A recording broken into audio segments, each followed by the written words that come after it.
Mariin siyang pumikit. Is this really necessary? Tumalikod ka. I'm gonna remove my clothes kaya huwag ka titingin hanggang sa makapasok na ako sa loob ng kubo. Justin shook his head but still nodded in agreement at tumalikod na.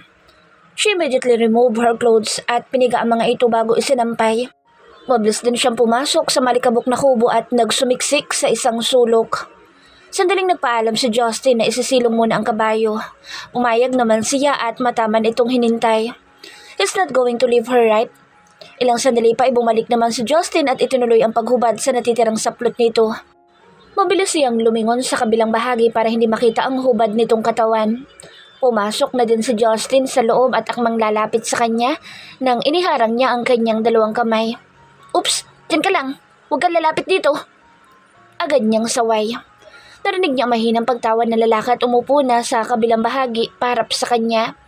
Walang salitang namumutawi sa labi nilang dalawa at pareho lang na nakikiramdam sa paligid. Hindi na niya alam kung ilang oras nang itinagal ng ulan. Tuluyan na rin binalot ng kadiliman ang buong lugar habang siya ay nanginginig dahil sa lamig ng simoy ng hangin. Are you alright, Angela? Nag-aalalang tanong ni Justin at nilapitan siya. Iwinaksin niya ang kamay nitong nakahawak sa kanyang balikat. Ayos lang ako. Just stay away, Justin. Nangangatal niyang sambit.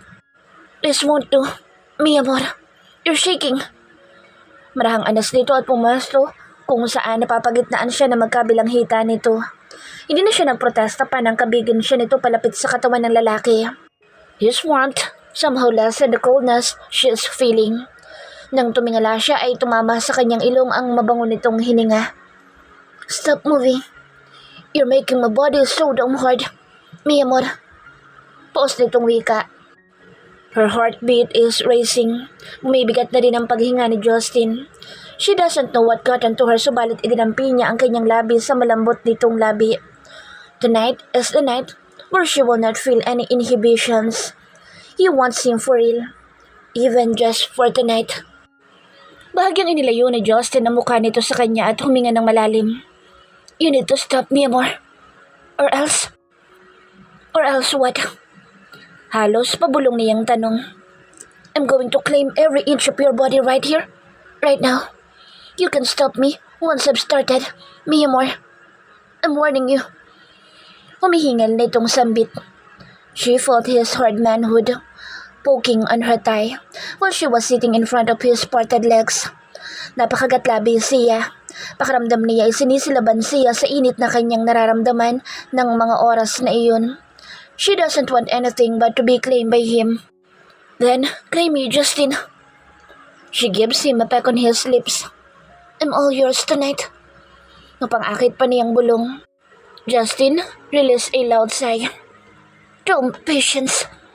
Mura nito at hinawakan siya sa batok saka siniil ng mainit na halik ang kanyang labi. Gumanti din siya ng halik. Alam niyang hindi siya magaling sa bagay na iyon but she still tried and mimic every movement of Justin's lips until she found the right rhythm. You're going to be mine tonight until forever, mi amor. He whispered in her ears. Dahan-dahan nagmulat ng mata sa Angela at agad na napanguwi na makaramdam siya ng pananakit sa kanyang buong katawan, lalong-lalo na sa gitnang bahagi. It felt like she's being beaten up last night at mukhang namamaga din ang pagkababae niya. Napatingin siya sa kanyang wristwatch at nakitang 4:00 na ng madaling araw, which means she had just left for an hour or maybe 2. Justin was true to what he said. Hindi talaga siya nito pinagpahinga hanggat hindi ito nakokontento. Paulit-ulit siya nitong inangkin at paulit-ulit din siyang nagpaubaya sa bawat haplos at halik nitong nakakabaliw. Walang buhay siyang umiti at dinama ang init ng katawan ni Justin. She was still inside his arms as he was hugging her tightly na parabang ayaw siyang pakawalan pa. Marahan siyang kumawala sa yakap nito at pinilit ang sarili na bumangon. Paika-ika din siyang naglakad palabas ng kubo kung saan nandoon nakasampay ang kanyang damit. Hindi pa naman tuyo ang mga iyon pero hindi na rin ganoong kabasa. Nagmamadali niyang isunuot ang kanyang saplot at agad na nilisan ang lugar. Because she doesn't wanna wake Justin up. Naglakad na lang siya kaysa gamitin ng kabayo na nandoon. Isa pa ay mukhang mahihirapan din naman siyang mga bayo dahil masakit ang pagkababae niya. Halos maliwanag na makarating siya sa kanila Agad namang naalarma ang mga tauhan ng kanyang papa sa kanyang pagdating. Iha, Diyos mio, saan ka ba nagpunta kagabi? Pinag-alala mo kami. Bulalas ng kanyang ama at agad na lumapit sa kanya. Napatikim siya. Kasama ko po siya. Buong gabi, papa. Naagaw ng bagong dating ang atensyon ng lahat. Bagya pa siyang napasinghap na makitang nandoon na si Justin sa likuran niya na mukhang kabababalang ng kabayo. Magulo ang buhok nito at bukas ang ilang botones ng suot nitong polo sleeve. Hindi niya maiwasang mapalunok ng sumagi sa isip niya ang nangyari sa kanila kagabi. Bakit hindi kayo nagsabi at hinayaan kaming lahat na mag-alala? Bahagyang tumaas ang boses ni Don Crisostomo dahilan para mapapitlag siya at bumalik sa realidad. Nagpalipat-lipat sa kanilang dalawa ang tingin nito. Hindi siya agad makasagot dahil hindi niya napaghandaan ang bagay na ito. Hindi rin niya alam kung ano idadahilan sa kanyang papa. Nabasa po kami ng ulan kahapon kaya't sumilong kami sa kubo sa di kalayuan sa talon at doon na rin nagpalipas ng gabi, papa. Si Justin ang nagpaliwanag. Kahit na, you should have at least called one of us nang sa ganun hindi kami mababaliw sa kakahanap sa inyo. Hindi pa rin nagbago ang ekspresyon ng mukha ng kanyang ama. Galit pa rin ito. Alam ba ninyong halos hindi kami tumigil sa paghahanap sa inyo? I know that you are both adults. And aside from that, mag-asawa pa kayo. But that doesn't give an excuse para pag-alalahan ninyo kami. Napatingin siya kay Justin na nakatayo sa kanyang tabi. Kalmado lang ito habang atensyon ay nasa kanyang papa. Samantalang siya ay kinakabahan na. I'm sorry po, papa. Nawala po ni Angela ang kanyang cellphone and mine was soaked in the water. But rest assured, hindi na po mauulit ito. Humihingi po kami ng paumanhin sa storbong aming nagawa. Anito sa mababang tono. Maras na napabuntong hininga ang kanyang ama. Bueno, ipapahanda ko ng agahan. Stay here for breakfast, Justin. And fix yourself, Angela. I'll gonna tell your mother that you already arrived. Kagabi pa yun hindi mapakalit umiiyak. Kalmado na nitong turan at tinalikuran na siya. Napabuntong hininga na lang siya bago nilungon si Justin na matamang nakatitig sa kanya. Pwede ka nang umuwi, Justin. Ako nang bahala magpaliwanag kay papa. Formal niyang sabi. I insist to stay. May diin itong bigkas. Besides, may pag-usapan tayo, Angela. She intentionally rolled her eyes. Wala tayong dapat na pag-usapan, Justin. Makakaalis ka na. I believe we do have a lot to talk about and I won't go home hanggat hindi tayo nag-uusap na maayos. Matigas nitong protesta. Marahas siyang napabuntong hininga at umiling. Suit yourself. Don't blame me that I didn't tell you. At ulitin ko pa rin, wala tayong dapat na pag-usapan. Umakyat na siya sa taas at iniwanan si Justin sa baba. Habang nakaharap sa salamin, hindi niya maiwasang mapangawi nang makita ang mga mapupulang marka sa kanyang leeg at dibdib, pati na rin sa kanyang mga hita. Naisipan na lang niya magsuot ng turtleneck at pajama para hindi makita ng mga magulang niya ang love marks na iniwan ni Justin. Pagdating niya sa hapag ay nandoon na si Justin. Bagong t-shirt na rin ang suot nito. Come here, Iha. Sit beside Justin. Ayan ang kanyang ina. She was hesitant that made Justin lift his head sideways. Lihim siyang bumuntong hininga at napilitang umupo sa tabi nito. Justin was so attentive during their breakfast. Ramdam niya rin ang palihim na sulyap ng kanyang mga magulang, lalo na ang kanyang mama.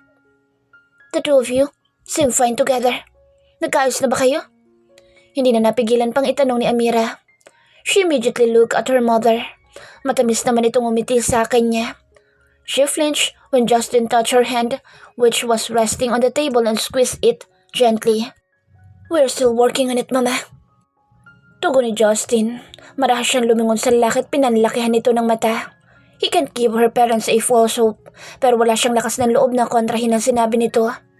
Well, that's good to hear. Di ba, Karinyo? Baling ni Amira sa kanyang papa. Of course, we are happy to hear that news, Iho. At pasensya na sa inasal ko kanina. You know how precious my daughter is to us. Siya ang buhay namin at hindi namin kakayanin mag-asawa na may masamang mangyari sa kanya. So please, napalunok ang kanyang papa. Please, if ever maayos niyo pa ang relasyon ninyo, take good care of our daughter, Justin. Mahalin mo ang anak ko. Dahan-dahan siya lumingon kay Justin. Marahan itong tumango. I will, papa. I will take good care of her. Seryoso nitong sambit at lumingon din sa kanya. Nagtama ang mga mata nilang dalawa. There's a hint of sincerity on his face as he was staring at her intently. Pinili na lamang niya ibaling atensyon sa kanyang pagkain upang maiwasan ang titig ni Justin. Matapos ang kanilang agahan, agad siyang nagpaalam na aakyat na sa kanyang silid. She didn't even bother to say goodbye to Justin. Dire-diretso lang siya sa taas at pagkapasok niya sa silid, agad niyang isinara ang pinto at sumandal doon habang hawak ang kanyang dibdib. Why is everything getting so complicated right now? Ilang sandali pa'y nakarinig siya ng katok mula sa labas ng pinto. Thinking it was one of their maids, hindi na siya nag-abala pang tanungin kung sino iyon at pinagbuksan na ng pinto. She was a bit shocked upon seeing Justin standing outside her door. Akala niya umuwi na ito. What are you still doing here? Malamig niyang tanong. Didn't I tell you na may pag-uusapan tayo? At di ba sinabi ko din naman sa'yo na wala na tayong dapat pang pag-usapan? Bakit bang kulit-kulit mo? Asik niya. Then, what about last night? Don't tell me na wala kang balak na pag-usapan ng tungkol sa nangyari sa atin kagabi. Kunot noon itong tanong. Bakit? Ano bang meron sa nangyari sa atin kagabi? She put her arms on her chest and raised a brow at him. It's just sex, Justin. Wala naman dapat pag-usapan pa doon. Pagsisinungaling niya. No matter how special to her last night is, wala siyang balak na ipakita dito na mahalaga iyon. What happened last night stays last night. Babaunin niya iyong masarap na alaala. You gotta be kidding me. Parang hindi makapaniwalang saad ni Justin. Sarkastiko siyang ngumiti. What's with that reaction? Come on, Justin. We are both adults who have needs. The important thing is, we both enjoyed it. End of the story. Justin was staring at her as if she had said something strange. So what are you implying, Angela? That we will just forget it. Hindi ba't normal na gawain lang naman ang bagay na iyan para sa'yo? You have sex with different women before. Am I an exemption? Or ako lang bang hindi nagabol sa'yo matapos mong maikama kaya nagkakaganyan ka? Justin opened his mouth to say something but no words came out. Thank you for the last night. It was a good experience indeed for a first-timer like me, Justin. But I'm not interested in fixing things between the two of us just because we had sex. I thought we're getting along now. Mahinang usal nito. She gulped. No, Justin. We aren't going to get along. So, stop giving my parents a false idea about us fixing our marriage dahil hindi na mangyayari pa iyon. Justin went silent pero maya-maya lang ay mahinang natawa. Come to think of it, I planted my seeds inside you last night. One thing I've never done to any woman I slept with. We had raw sex too. In a month or more, you might get pregnant. Siya naman ang natameme sa narinig. Bakit ba hindi niya naisip ang bagay na iyon? She could get pregnant, for they have done it countless times last night. But on the other hand, pwedeng hindi. Do you really think I will really let you go? Lalo na sa nangyari ngayon? No, Angela. You will forever be tied with me sa ayaw at sa gusto mo. Akin ka lang at ako lang ang pwedeng magmay-ari sa'yo. Sarkastiko siyang natawa. Justin was now very territorial, not willing to give her freedom. You're imprisoning me with your ego, Justin, and not with love. Do you also think I like that idea? No, I'm not a thing for you to take possession. I am a person. I am your wife, but you already lost that title the moment you chose to shatter my heart when all I did was to love you. It's too late for all of this, Justin. Too late. Angela. Pitik ng daliri sa hangin ang nagpabalik kay Angela sa kasalukuyan. Napatingin siya kay Jessie na salubong ang kilay habang nakatitig din sa kanya. Ano ka ba naman? Kanina pa ako nagsasalita dito tapos hindi ka naman pala nakikinig. Pairap nitong wika. Maran siya nagpakawala ng hangin at sumandal sa upuan. It was already 7 in the evening at kasalukuyan silang naghahapon ng dalawa ni Jessie sa isang restaurant sa bayan. Pasensya na, may iniisip lang kasi ako. Nakalabi niyang sabi. Jessie also sighed and crossed her arms onto her chest. Ano ba kasi ang iniisip mo't mukhang abot sa Mars ang paglipad ng diwa mo? She stayed silent. Hanggang ngayon ulit-ulit na sumasagi na sa isipan niya ang sinabi ni Justin sa kanya. She could get pregnant. There's a slight hope and happiness in her heart upon thinking about it. Alam mo, ang mabuti pa sumama ka sa akin ngayong gabi. Saan naman? Tinignan niya si Jessie sa nagtatanong na mga mata. Sa club? Napanguwi siya at umiling. Alam mo namang ayoko sa may ingit, magulong lugar, di ba? Jessie rolled her eyes. Come on, Angela. Loosen up a bit. Subukan mo lang na pumunta. My friends will be there too. Ipapakilala kita sa kanila para naman magkaroon ka ng mga bagong kaibigan. Napasimangot siya. I don't need more friends. I have you. I have Malia. Malia, who's still missing.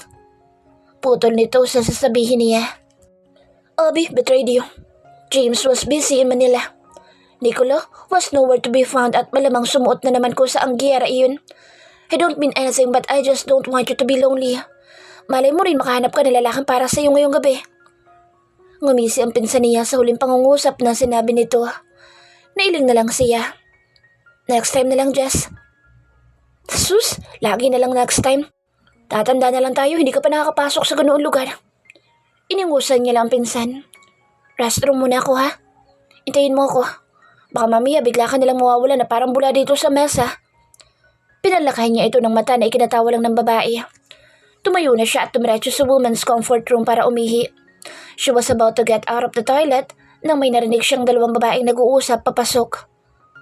How are you? And that Justin Fortalejo, Carla. Sabi mo last time, you two were getting close. Nang marinig niyang pangalan ni Justin ay bahagya siyang sumilip sa pinto. There, she saw two women retouching their makeup. Everything's fine. You went to my house last time. The tall and sexy woman giggled. And? What happened? Is he really big? There is a lot of humor about how good he is in bed.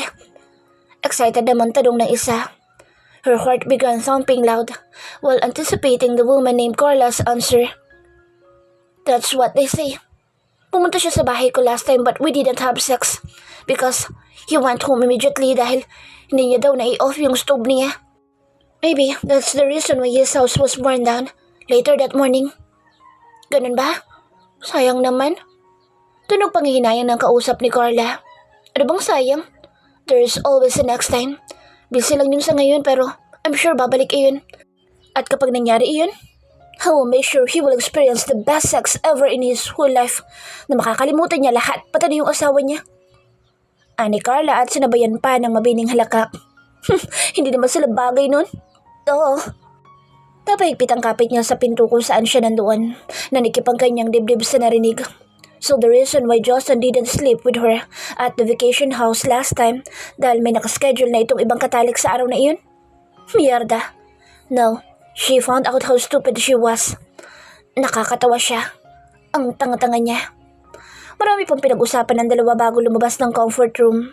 Nang nasigurado na yung nakaalis na ang mga ito ay saka lang siya lumabas sa pinagtataguan niya. Pumunta siya sa salamin at pinahid ang mga luha sa kanyang pisngi. Ginusto mo yan, kaya tanggapin mo. Sagaw ng kanyang isipan. Humugot siya ng malalim na buntong hininga at inayos ang sarili.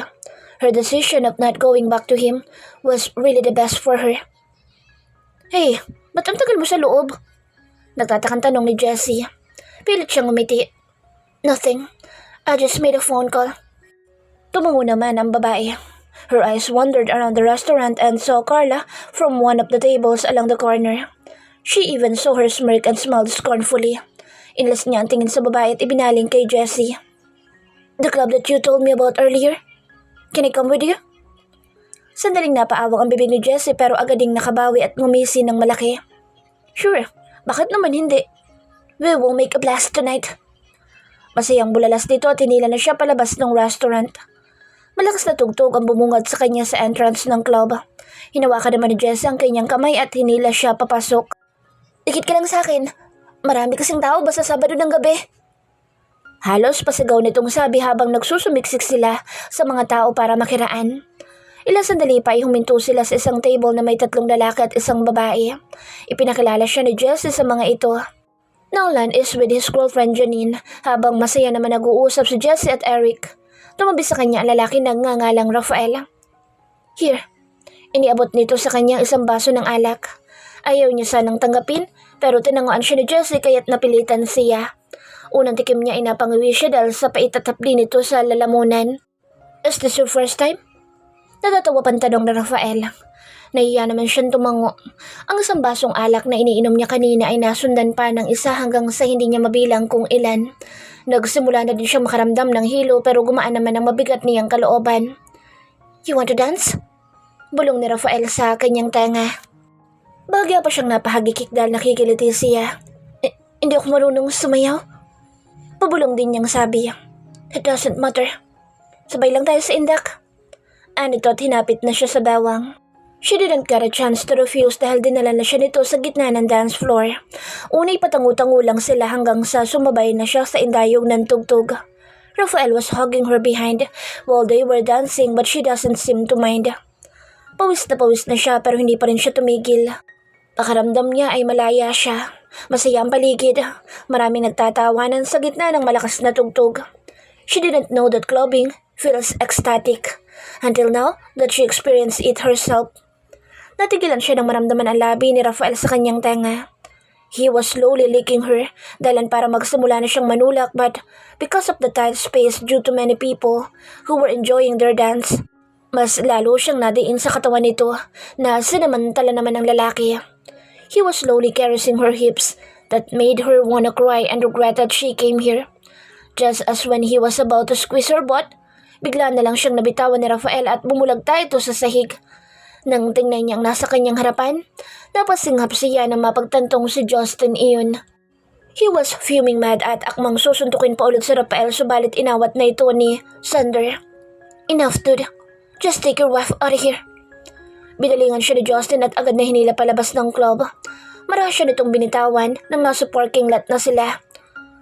What the hell are you doing, Angela? Bulyaw nito sa kanya.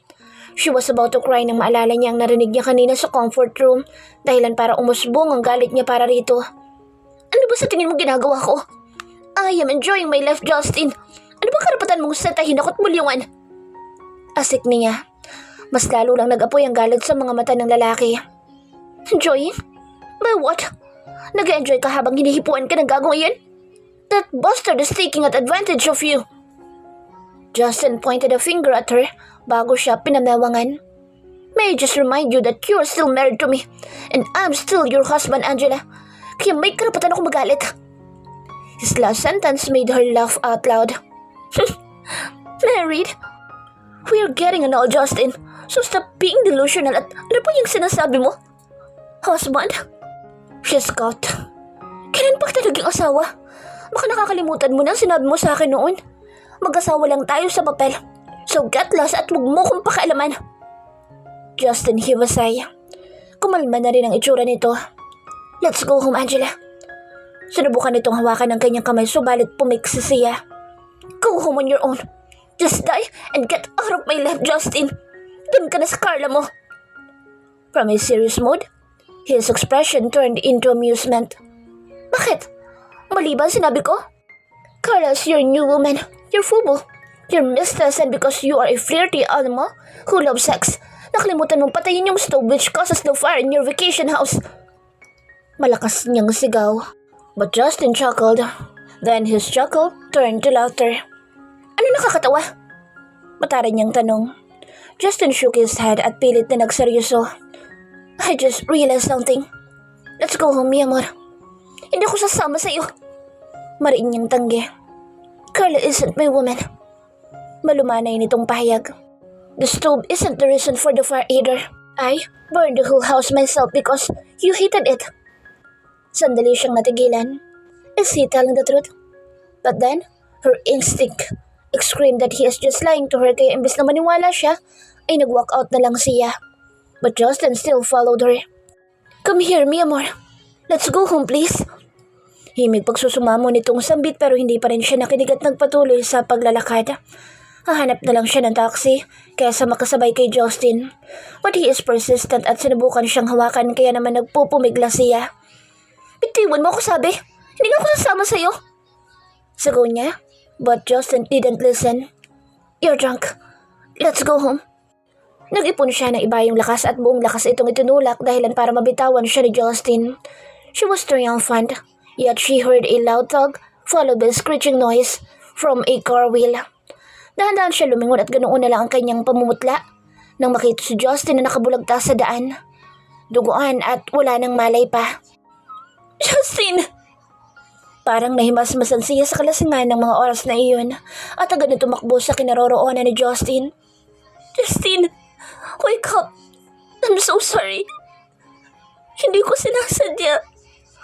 Humahagulhol niyang sambit. His face was full of blood. Nanginginig ang kanyang kamay na tumawag ng ambulansya.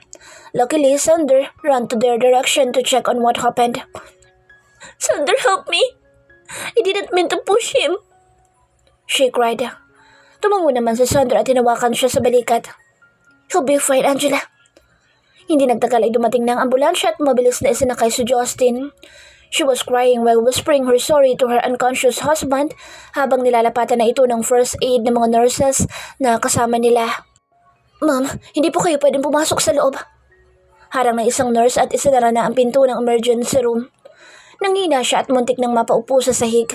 Mabuti na lang at mabilis siyang nasalo ni Sander at inalalayang makaupo sa bench na nasa hallway ng hospital. Jessie also came and sat beside her. Minutes later, she saw Justin's parents came rushing to her. What happened, Angela? Doña Luisa teary-eyed while asking her. Justin is hit by a car, Mom. Humihikbi niyang sagot. Oh my God! How did it happen, Iha? Halos mag-hysterical na nitong tanong. It was my fault. We had a fight and I accidentally pushed him. Kasalanan ko. Palahaw niya. She thought Doña Luisa will lash out on her, but instead, maigpit siya nitong niyakap dahilan para mas lalo siyang mapaiyak. If only she could turn back the time, she will obey him so that this accident won't happen. Hindi na sana siya nagmatigas pa. Then, he will still be okay. Pareho silang nag-aabang ng resulta sa operasyon ni Justin. Panay naman ang dasal niya na sana ay walang mangyaring masama sa lalaki. Hindi nagtagal ay lumabas na ang doktor na nag-aasikaso sa asawa niya. Who is the guardian of the patient? Formal nitong tanong. Agad na tumayo si Doña Luisa at hinarap ang doktor. I am the mother of the patient. How is he, Doc? Kinakabahan nitong tanong. Right now, we have survived the critical stage but the patient is still in coma. And no one, not even me, can conclude when he will be awake because of a severe head concussion. Tuluyan siyang nalumo sa narinig. This is all her fault. Justin was just after her welfare, but she pushed him into this situation. Ako na lang po magbabantay at mag-aalaga kay Justin habang hindi pa siya nagigising, Mom. Mahina niyang anas. Luisa stared at her, weighing what she said. Ayos lang ba yun sa'yo? I mean, you are filing for an annulment at malaki ang kasalanan ng anak ko sa'yo. I understand if you don't want to take care of him. Malumanay nitong wika. She smiled and shook her head. Ayos lang po sa akin, Mom. What about your company? You are in the middle of harvest time. Alam ko abala ka. You can just come here from time to time. Question pa nito. But her decision is final. Nag-usap na po kami ni Papa tungkol sa bagay ni Ian, Mommy. And he said he was fine about it. Huminga ito ng malalim at ginagap ang kanyang kamay. Thank you, Angela. Justin was really indeed lucky to have you. And I believe he is starting to realize things in your favor these days. Doña Luisa took another deep breath. I know, this isn't the best time to ask you this. But please, Angela, I'm begging you to reconsider the annulment. Justin needs someone to tame him. At ikaw ang perpektong babae na makakagawa noon. Napakurap-kurap siya at hindi nakasagot. But Doña Luisa smiled genuinely. I am not pressuring you, Iya. Hindi mo kailangan sagutin sa ngayon. And thank you once again. It's been 3 days since Justin's operation, subalit hindi pa rin ito nagigising. His left arm and leg are fractured pero wala na namang ibang komplikasyon pa. Matapos niyang mailagay ang preskong bulaklak sa vase, ay umupo siya sa stool at tinaplos ang kanang kamay nito. When are you going to wake up, Justin? Marami niyang kausap sa lalaki. He still wasn't responding but she still wanna talk to him. Gumising ka na. I won't mind if you pester me again. I will give you the forgiveness you want from me. Just please wake up. Come back to us. Nakayuko siya habang hawak ang kamay ni Justin nang bigla nalang bumukas ang pintuan ng silid nito. Her forehead creased when she saw Carla walking in with her head held high. She even looked at her from head to toe. "What are you doing here?" Malamig niyang tanong. Carla raised one of her brows. "I'm here to visit Justin. Masama ba?" "My husband doesn't need a visitor like you. Better leave bago pa maubos ang pasensya ko." "Oh, so matapang. As if I didn't know that you two are just an arranged marriage. Hindi ka mahal ni Justin dahil kung mahal ka niya, he would go to my house and spend steamy night with me. Do you agree?" Panunuyan ni Carla. She shut her eyes and let out a sarcastic smile. "And you're proud of it? I didn't know that being a married man's mistress or fubo can be a praiseworthy thing. Hindi ba't nakakahiya ang bagay na iyon?